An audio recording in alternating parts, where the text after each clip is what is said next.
Wow, Kingman, Arizona. I stayed the night at the Hampton Inn. Disappointed, though. The place looked great from the outside. The staff, they were very nice, but my room, it was not so nice. It was tired and worn. Certainly not worth $168. I should have read the TripAdvisor reports before I booked. One of the iconic mom-and-pop motels from the 1950s, I think would have been a far better choice. The walls in my room, they looked like the dirty classroom walls of an old elementary school, as did the furniture. Some fresh paint would have done wonders.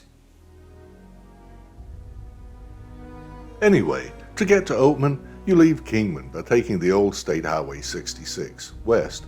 You'll cross under I-40 and some railroad tracks. Then you'll see Oatman Road on the left. This is part of the old Trails Highway. Take it. But imagine, this used to be the only route through these parts. One of the first places of interest that you'll come to is Cool Springs, with cabins and tasty food. Born of necessity in the early days of Route 66, it began dying when the interstate bypassed it in the 50s. Soon after, in the 60s, a fire burned everything to the ground, and then in 1991, it was a movie set for Universal Soldier.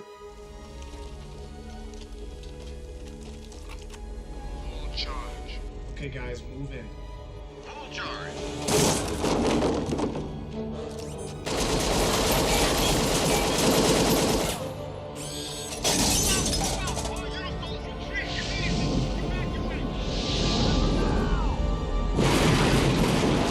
And Cool Springs died again by getting blown up.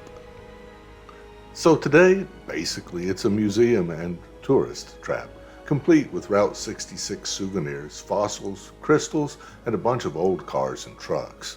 From here, the road gets scenic, curvy, and steep.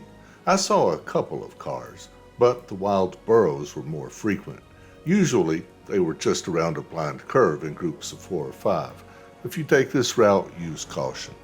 And if you're a car buff, you'll remember that it was Maybach that invented fuel pumps for cars, somewhere about 1900 or so.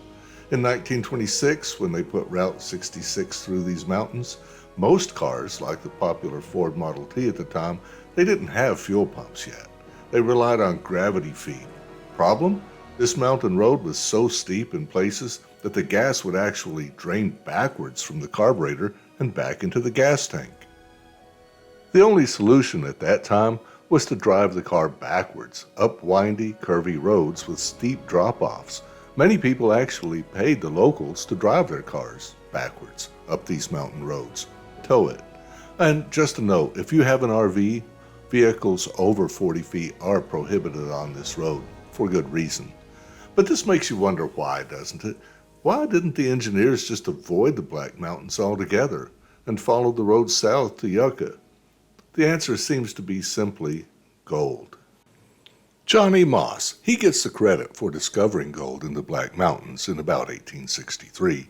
He named one of his claims Moss and another Oatman.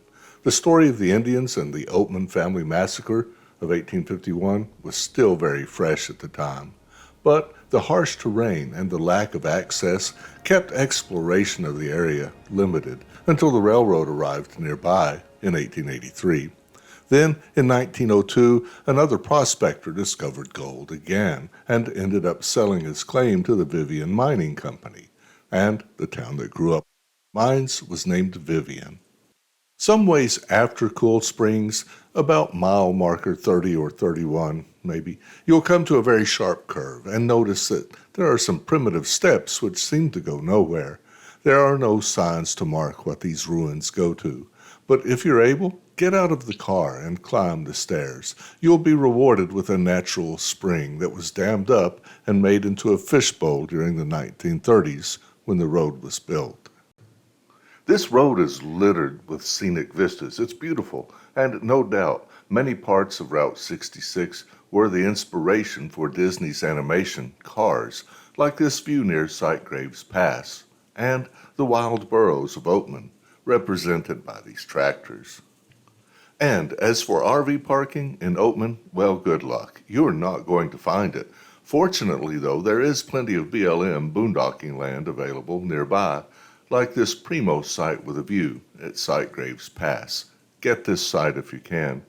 On the other side of Oatman, though, on the way to Golden Shores, there are several boondocking sites.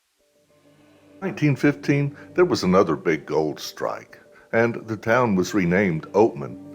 In 1851, the Oatman family was massacred by Indians nearby for allegedly being stingy with their food. Olive Oatman, who was 14, and her sister, 7, were kidnapped by the Indians. The story was sensationalized at the time and became the stuff of legends. Several books are available at Amazon, and you can catch the e-history at the link. Overall, there really isn't that much to Oatman. It's only a couple of blocks long. It's a tourist stop. But the drive and the scenery, along with the history and the availability of some convenient boondocking, make it an interesting stop on your Western adventure. Guys, thanks for watching. Be safe during your travels and take care. Until next time.